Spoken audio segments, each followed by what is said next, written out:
Adaraa keessan ijoolleen mana madaamin jirtan akkasuma immoo ijoolleen badhoo hojjettanii akka istiraa waan akkasii kana keessa hojjettanii adaraa keessan of eeggannoo cimaa godhaa. Waaqayyoon isin haa eegu, waaqayyoon nu haa eegu, bakka jirrutti inni nu haa tiksu. Akkuma argaa jirtanii raammoon tuni bofa jechuudha. Bofa qal'oodha, xiqqoodha jechuudha. Yaa ilmoo ta'uu natti fakkaata. Naqabdee oolte jedhee dhaabbichi sun himatee jira. Dhugoo ijoolleen baay'eedha wanni akkanaa kun akkuma argaa jirtan hin deema yookiin sobaan yookiin namaatti jedhan jiru. Of eeggannaa guddaa godha. Keessattuu yeroo shantibeetii dhiqxanii kiroodoksii fi firaashan dhiqaa sirriitti jechuudha. Garuu irra caalatti ijoollee istiraahaa sirriitti of eeggadha. Istiraahaa fi ijoollee hurufa daladduu badhoo yookiin raasaa baadiyyaa keessa daladduu fi ijoollee istiraahaa daladdutti wanni akkanaa kun sirriitti baa'ata. Keessaa ijoollee mana madaamii sun hin taane jechuudha. Mana madaamii keessatti shantibeetiin kan dhiqamuun irra caalaa filaashaa fi kiroodeksiidhaan waan ta'eef kiroodeksii fi filaashan immoo gonkumaayyuu raamumti wanti jedhamuyyuu naannoo mana sanii ga'uu hin danda'u. Akkasuma immoo bakka ashaakiltee fi biyyoonni garaagaraa jiranitti kan raamuun tun baay'atu jechuudha. Raamuun kun buufni kun jechuudha.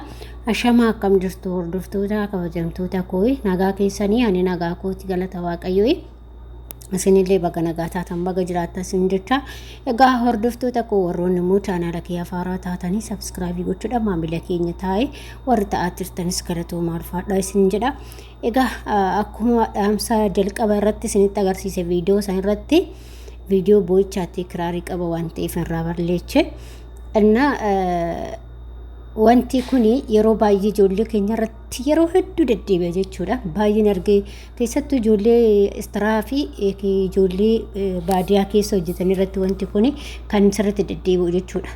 Ani wannan dhaamsa isinii qabu ijoollee istiraa hojjetan keessattuu ijoollee dhiiratti istiraa kan hojjetu irra caalanis keessanii filaashii fidaadhaan filaashii yookiin immoo kiroodoksii isaan lamaan hin dhiqaa yeroo hundaayyuu dhiqatan. Fakkeenyaaf torbee keessa ji'a keessatti odoo filaashan gisee tokkicha hidhattee saniin booda kiroodoksii maan itti jechuudha sinni.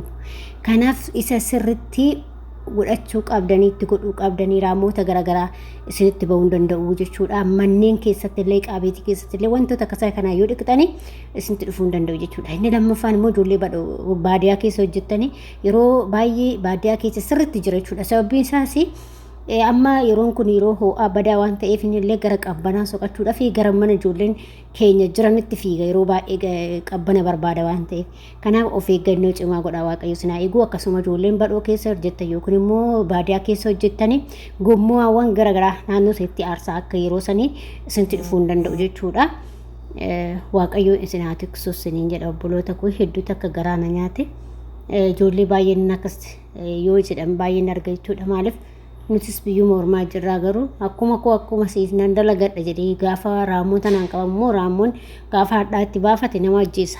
Eenyutu sadaqa baadha isaati immoo abbaa isaati bira jiraas hin dhaqqaba. Namni nama dhaqqabu hin jiru biyya arabaa keessatti. Kanaaf jennaan sirriitti of eeggadhaa. Ijoollee dhaabuuf immoo wantoota akkanaa kana sheerii walii godhaati akka irraa of qusattan isiniin jedha dhugaa waaqayyo. Keessattuu ijoollee haaraa dhuftan illee baadiyyaa keessa ho'i taatan fakkeenya baadiyyaa keessatti fakkeenya istiraahaa bakka tamarri fa'aa jirutti jechuudha. Sirriitti baay'inaan jira jechuudha of eeggadhaa. Tamara keessa gisee tamara hojjettan baay'inaan jira dhugaa rabbii dubbachuuf ijoollee baay'eedha. Manneen akka tamara keessaa sanniin fa'aa sirriitti dhalaba firaashuma jala ciciisa jedhan dhugaa rabbii.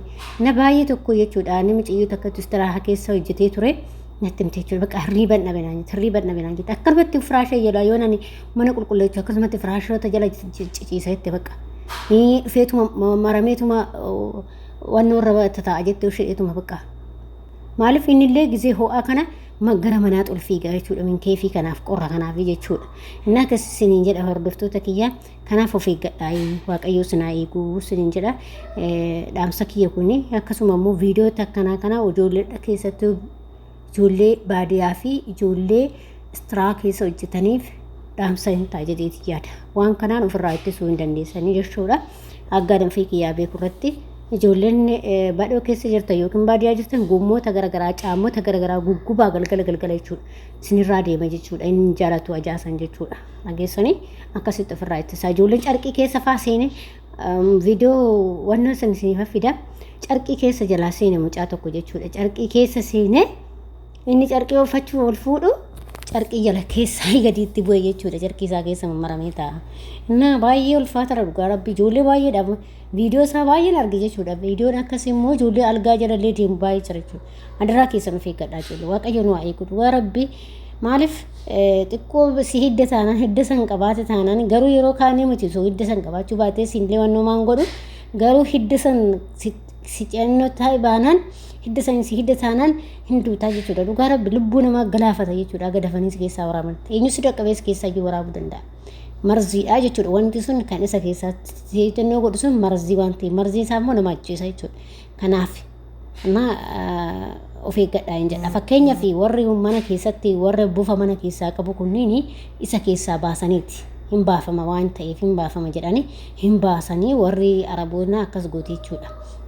Isheen maajikii warroonni akkasii maajikii warroota hojjetan wanni akkasii kun baay'eetu jira argee jira namoota viidiyoota isaanii mormarratti fannifatanii deemanii argee jira jechuudha buufa jechuudha raammoowwan jechuudha maaliif sababa isaan akkas godhanii beekanii maajikii irratti hojjisiifatanii jechuudha waan seexanaa dhugaa addunyaa ergisaa tanaaf garuu waan hamaa hojjisiifatu jechuudha.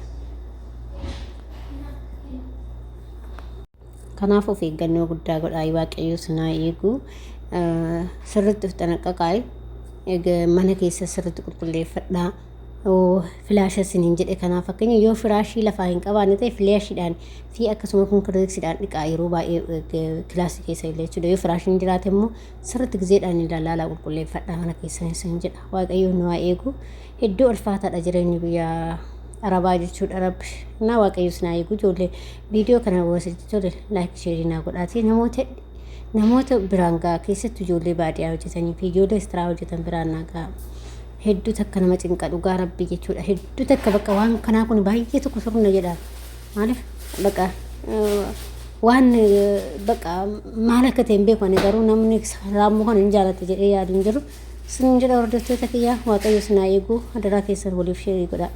Kada tuh